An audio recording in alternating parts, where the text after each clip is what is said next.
Live TV, सच सबसे आगे।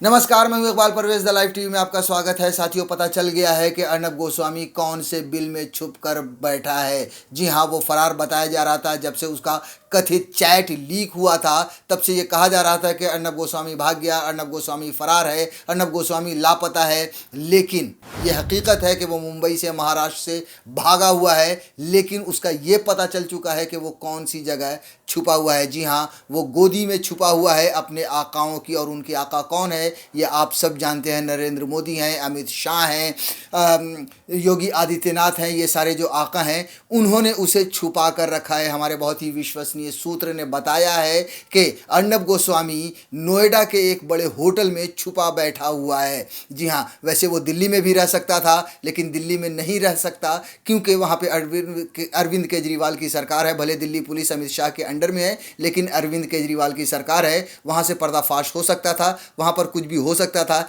लिहाजा उसने नोएडा में अपनी पनाह ली है। नोएडा में वो छुपा बैठा है क्योंकि नोएडा में, उत्तर प्रदेश में योगी आदित्यनाथ की यानी भारतीय जनता पार्टी की, उनके अर्नब के आकाओं की सरकार है जो उसे छुपा कर रखे हुए हैं।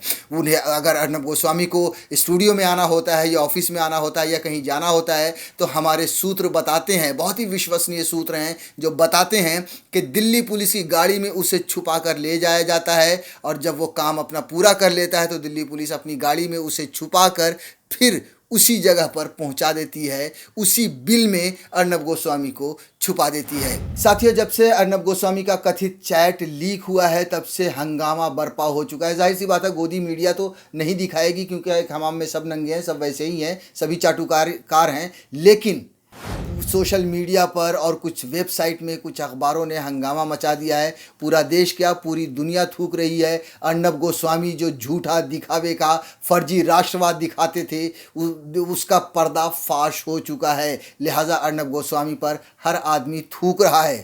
अब ऐसे में अर्नब गोस्वामी आए, पूछता है भारत पर अपनी सफाई देने के लिए। लेकिन उससे पहले मैं आपको बता दूं कि आप जब उन्हें लाइव देखते हैं या डिबेट करते हुए देखते हैं, चाहे वो अंग्रेजी चैनल हो या हिंदी चैनल हो, तो वो किसी भी जगह से छुप कर सकते हैं क्योंकि टेक्नोलॉजी हाई है। मैं भी जहाँ बैठा हूँ यहाँ से भी लाइव डिबेट कर सकता हूँ। तो अर्नब गोस्वामी छुपे हुए हैं। हो सकता है कि वो स्टूडियो आए भी, हो सकता है कि वो उसी गुप्त जगह से लाइव कर रहे हों, डिबेट कर रहे हों। लिहाजा जब वो पूछता है भारत का प्रोग्राम लेकर आए, उसमें अपनी सफाई देने के लिए आए और ये कहने लगे कि हम तो भैया बहुत बड़े राष्ट्रवादी हैं, हम तो बहुत बड़े देशभक्त हैं, हम पर लांछन लगाए जा रहे हैं, हम पर जुल्म किया जा रहा है, हम पर टुकड़े टुकड़े गैंग, हम पर पाकिस्तानी और हम पर जो देशद्रोही लोग हैं वो लांछन लगा रहे हैं। जाहिर सी बात है, हम सब जानते हैं कि गोदी मीडिया के पास या भारतीय जनता पार्टी के पास कुछ हथियार हैं, कुछ चाशनी है। वो है झूठे राष्ट्रवाद की, वो है देशभक्ति की, वो है जय श्री राम की, वो है हिंदू मुसलमान की, वो है पाकिस्तान की। ये सारे हथियार हैं गोदी मीडिया के पास और भारतीय जनता पार्टी के पास,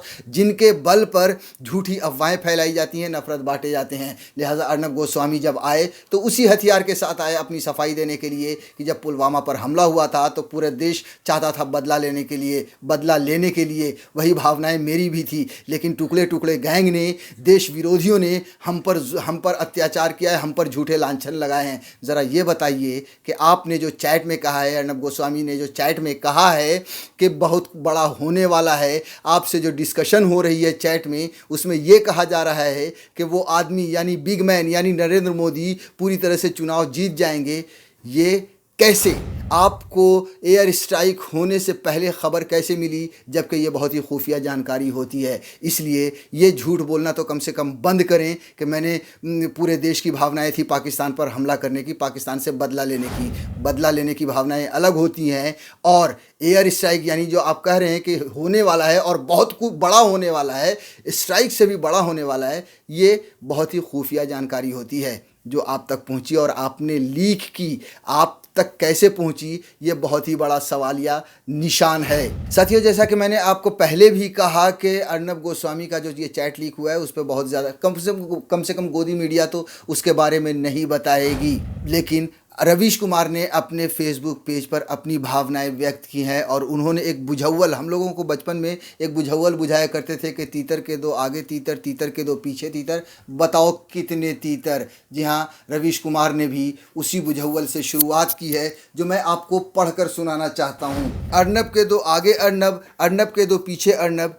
वो लोग कितने अर्नब, यानी रवीश कुमार, जितनी भी गोदी मीडिया है, वो ये कह रहे, उनका ये कहना है कि भैया एक ही अर्नब नहीं है, गोदी मीडिया में बहुत सारे ऐसे अर्नब भरे हुए हैं। आगे वो कहते हैं कि आप किससे उम्मीद कर रहे हैं? भारत का 99.999% मीडिया गोदी मीडिया है। यह एक परिवार की तरह काम करता है। इस परिवार के संरक्षक का नाम आप जानते हैं। इस परिवार में सारे एंकर और चैनलों के मालिक अर्नब ही हैं। नाम सबके अलग हैं मगर काम अर्नब का ही है। आप सोचिए कि एक अर्नब दूसरे अर्नब के बारे में कैसे बोलेगा, इसलिए अर्नब के बारे में चुप ही रहेगा। भले इस कथित चैट में गोदी मीडिया की आपसी प्रतिस्पर्धा दिख रही है, लेकिन आप ये देखिए कि गोदी मीडिया का संरक्षक कौन है। क्या यह गोदी मीडिया दुस्साहस करेगा कि वह आपसी प्रतिस्पर्धा की लड़ाई में संरक्षक को सामने लाए?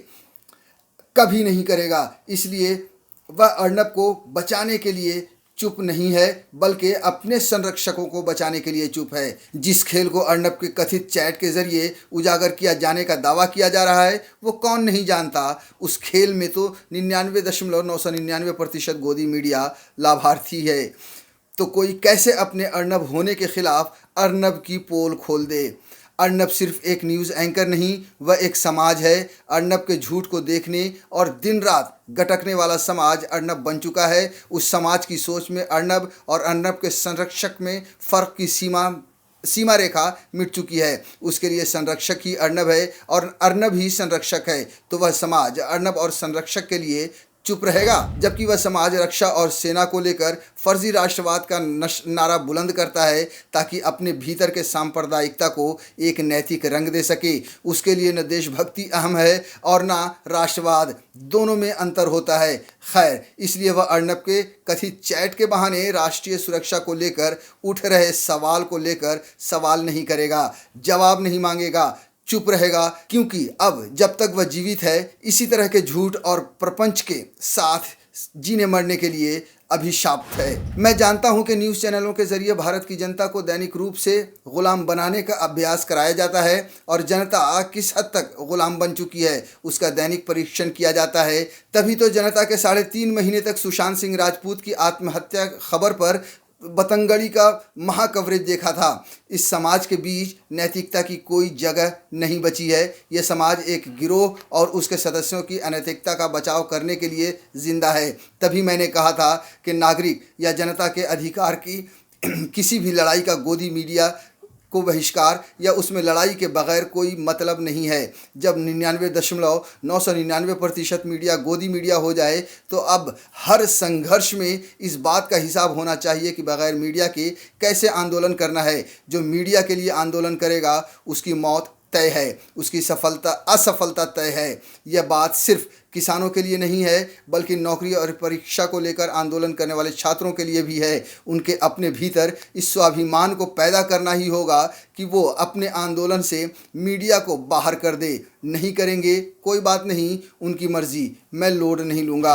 वैसे आपको मैं बता दूं कि रवीश कुमार ने बहुत ही लंबा चौड़ा लेख लिखा है, बहुत बड़ी भावनाएं अपनी व्यक्त की हैं इस गोदी मीडिया को लेकर, अर्नब गोस्वामी को लेकर के किस तरह समाज उसके साथ खड़ा हो जाता है, उसके बहकावे में आ जाता है और उसकी बातों को मान लेता है, जबकि वो आदमी सिर्फ नफरत बांटता है। लेकिन मैं उसके कुछ अंश पढ़ रहा हूँ। आगे लिखते हैं कि या तो ओवैसी कहीं कुछ बयान दे दे या राम मंदिर के निर्माण के चंदे को लेकर कोई बोल दे कि चंदा नहीं देना है। इससे होगा कि गोदी मीडिया के सारे अर्नब को 2 हफ्ते का मुद्दा मिल जाएगा। लोग वैसे भी चंदा देंगे और देते रहेंगे, लेकिन टीवी के लिए इससे अच्छा मुद्दा कुछ और नहीं है। या फिर पाकिस्तान से कुछ जोड़ दिया जाए, पाकिस्तान से जुड़ जाए तो सारे अर्नब बाहर आ जाएंगे, अपना बचाव करने लगेंगे। इस तरह के मुद्दे किसी न किसी संगठन के लोग बयान देकर उपलब्ध करा ही देंगे। अगर ऐसा हो गया तो सारे अर्नब खुश हो जाएंगे। यानी कि सोचिए कि रवीश कुमार ये कहने की कोशिश कर रहे हैं इस लेख में, अपने इस पैराग्राफ में ये कहना चाहते हैं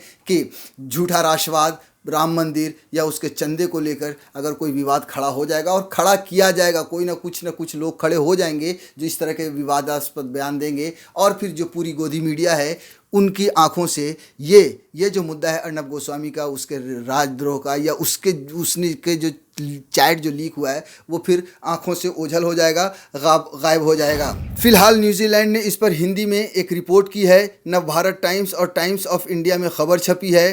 टाइम्स नाउ ने कवर किया है, लेकिन उसमें चतुराई से एएस का मतलब नहीं बताया जा रहा है। एएस का मतलब बताते ही टाइम्स नाउ बंद कर दिया जाएगा। कैरवा ने भी इस पर रिपोर्टिंग की है, मगर वो अंग्रेज़ी में है। तो जैसा कि आपने देखा, ये बहुत ही लंबा चौड़ा लेख है रवीश कुमार का, जिन्होंने अपनी भावनाएं या अपने विचार रखे हैं अर्नब गोस्वामी के कथित लीक चैट जो लीक हुआ है उसके ऊपर। बहरहाल जो भी हो, जहाँ भी छुपा बैठा हो अर्नब गोस्वामी एक न एक दिन बाहर आएगा, और मुझे लगता है कि जल्दी बाहर आएगा, क्योंकि यहाँ पे इस देश में आकाओं की उनकी सरकार है। वो अर्नब गोस्वामी जो भी कर ले उसका कुछ नहीं होगा। अगर उसके बदले में उसकी जगह पे कोई दूसरा ऐसा आदमी होता या कोई मुसलमान होता तो उसे देशद्रोही, राजद्रोही, यूएपीए, एनएसए, न जाने कौन कौन से उस पर आरोप लग जाते और उसे जेल में डाल दिया जाता। लेकिन एक बात कहनी होगी कि महाराष्ट्र की पुलिस ने, मुंबई पुलिस ने अर्नब गोस्वामी को खदेड़ दिया है, और अर्नब गोस्वामी महाराष्ट्र सरकार से या महाराष्ट्र पुलिस से या फिर मुंबई पुलिस से डर कर भागा है, फरार है और अपने आकाओं की गोद में छुपकर बैठा है। लाइव टीवी, सच सबसे आगे।